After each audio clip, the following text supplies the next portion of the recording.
Hello everybody, this is a second video in quick succession here.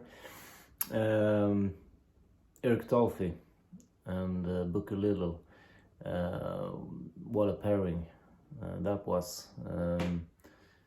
They did some outstanding stuff together, and superb albums.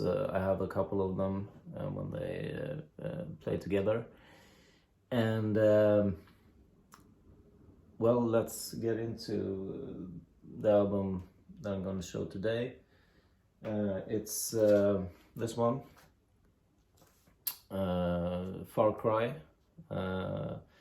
on New Jazz, and this one is one of my absolute favorite albums in my collection.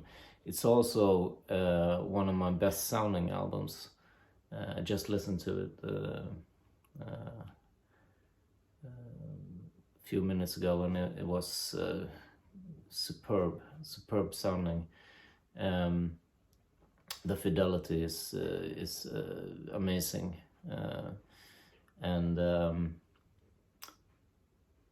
the whole album is wonderful. Eric Dolphy plays on this, as he usually does, three instruments: the alto sax, the bass clarinet, and the flute. And boy, he can play the flute. I mean, the other two instruments are, he's a master of all three, but the flute, I'm extremely impressed. And there are a couple of slower tunes here, a couple of ballads, and it's the flute playing is amazing. And one of the tunes there is called Left Alone, and it's high up there, one of my favorite ballads. It's so beautiful, and the flute is, he plays, well, listen for yourself, look it up, it's wonderful. And Booker Little, one of my favorite trumpet players, died far too young, as many of the jazz greats did, but he has a style of his own. You hear that's him when he plays, the notes he chooses, and it's he plays very lyrical, but with its own style, for sure.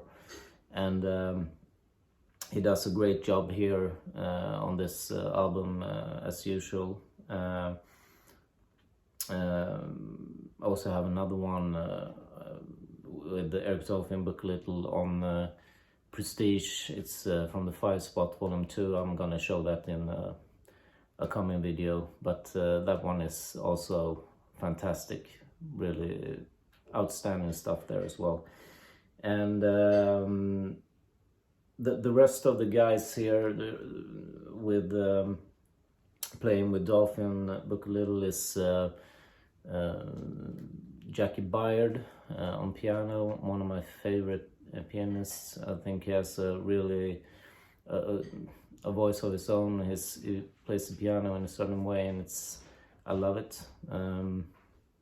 It's him and Mal Waldron, two of my favorites, and they both have their own unique style, and I really dig those two pianists, Jackie Byard. And then we have Ron Carter on double bass, of course, still with us, and great double basses, of course, played on an amazing amount of records, and here he is doing his stuff, and it sounds awesome, reliable, warm sounding, and then we have Roy Haynes, of course, on on the drums, one of my favorite drummers as well. This lineup is amazing, and he has a style of his own as well. You hear when it's him, the snare fills he does all the time, and his ride cymbal, his cymbals are so delicate sounding. He does the sound of the cymbals and the way he plays them is so delicate, and with amazing taste. He plays the drums beautifully, and this is no exception on this album. And have I forgot someone? No. No. That's the group on this one. And like I said, it's on New Jazz, which New Jazz was a Prestige Records subsidiary, and they released a lot of wonderful stuff, some a little progressive stuff, which I enjoy, and this is one of those albums, I guess.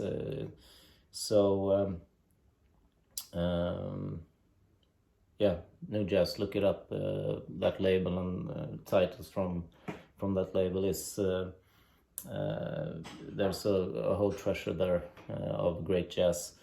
And for the pressing details on this one, this is a original first, of course, and the cover is the textured cover, and it's in brilliant shape as well. Both the record and the cover, it's in mint condition. It's completely amazing, and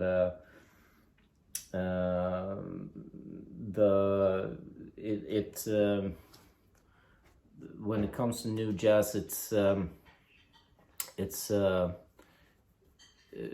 little things you have to look out for to know that it's first pressing. You have to look for certain things. It has this is catalog number 8270, and by then the deep groove was a little narrower, in contrast to earlier New Jazz titles. It was wide. It's supposed to be wide, and also have a small pressing ring around the spindle hole on one side, which is that ring, the Abbey pressing plant. That's one of their signs, and that should be on there, and it should be a purple color label. But this one is later in the catalog, and the deep groove is a bit more narrow, but it still has the Abbey pressing ring on around the spindle hole on one side, and also the catalog, it should say high fidelity on this particular title on the right side of the spindle hole, and on the left side the catalog number NJLP A270B, and A, this is the B side, and the A side, of course, and not be on two rows, and because that's a later pressing when it says side 1 and it's on two rows, the catalog number and side 1 on 2 rows. That's a later pressing. So there's a lot of pressings to keep it. There's a whole bunch of different pressings of New Jazz titles. So you have to be careful if you after the true first pressing to get it right. And also this is a Rudy Van Gelder